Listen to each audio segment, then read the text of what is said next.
सो आज हम लोग बात करने वाले हैं थॉट्स एंड थिंकिंग की। आपको पता है थॉट्स क्या होते हैं? थॉट्स वो होते हैं जो नेचर से हमें मिलते हैं और सडनली हमारे दिमाग के अंदर पॉपअप कर जाते हैं, और वही थॉट्स को जब हम सोचने लग जाते हैं तो उसको हम लोग थिंकिंग बोलते हैं। थॉट्स जो होते हैं हमारे अंदर से निकलते हैं, हमारे अंदर का पीस होते हैं, हमारे अंदर का लव होते हैं, हमारे अंदर का जॉय होते हैं।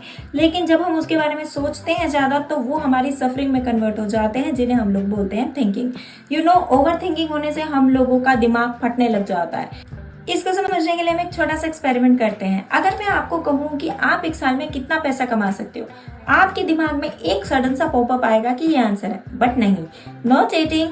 आपको 10 सेकेंड या 20 सेकेंड एटलीस्ट सोचना है कि मैं कितना पैसा एक साल में कमा सकता हूँ। इस वीडियो को यही पोस्ट करो, फिर नेक्स्ट चलना।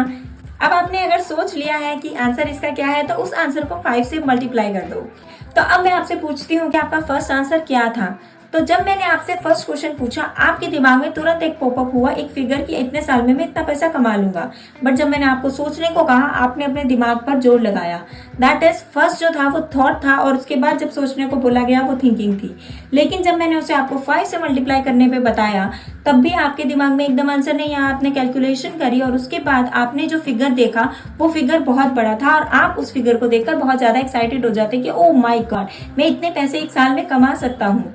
बट आप सोचिए कि अगर आपको जब मैंने सोचने का टाइम दिया, तब आपने ये भी सोचा जरूर होगा कि इतने सारे पैसे मैं एक साल में कैसे कमा सकता हूँ। आपके दिमाग दौड़ने लगा होगा कि मैं कौन सा तरीका अपना सकता हूँ कि इतना पैसा मैं साल में कमा लेता, और अब तक मैंने ऐसा मेथड अप्लाई क्यों नहीं किया था। तो यही एक फर्क है छोटा सा थॉट और थिंकिंग का, कि थॉट एकदम से दिमाग में आता है और थॉट रियलिस्टिक होता है, थॉट नेचुरल होता है, थॉट यूनिवर्स से आता है। लेकिन जब आप उसको थिंक करते हैं तो वो एक दुख, दर्द और पीड़ा वाली फीलिंग देके जाता है, क्योंकि वो हमें मेहनत करने पर मजबूर कर देता है। क्योंकि थिंकिंग में तो दिमाग लगता ही है ना बॉस।